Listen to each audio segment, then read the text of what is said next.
राह में बेवफा पर नजर पड़ शिवांगी रिकॉर्डिंग स्टूडियो राजगीर। आज दिल के दर्द फिर से बढ़ गेलई।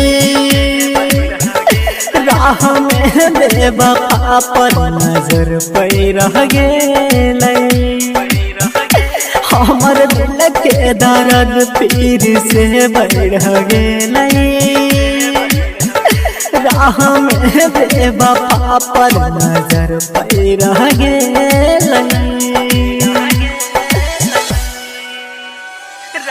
DJ Sumit Satish रईमा, DJ Sumit Satish रईमा।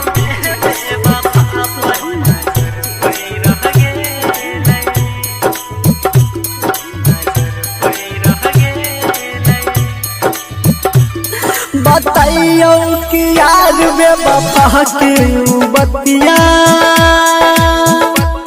कमाई छेलै मुश्किल से दिल के दर्द दिया।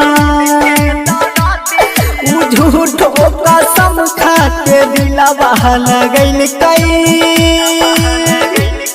का कई छेलै हमारे बहिया में रातिया। हलै हर जइया दगा कैर गेलई। मिटतै नहीं ऐसन जखम कैर गेलई। आज दिल के दर्द फिर से बढ़ गेलई।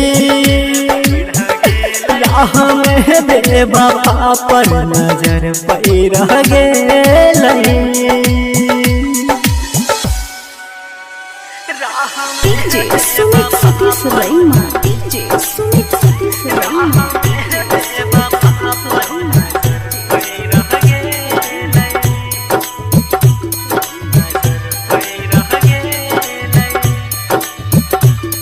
तू दुनिया बसा के खुशी से जियै छै। हमारा करे याद में नैना रोबै छै। सुमित के साथे उतले लेलकै फेरा। राजेश गम के आगे में आजो जरै छै। मोहब्बत में निरमल बिनय हार गेलई। चारों ओर जिंदगी में गम भर गेलई।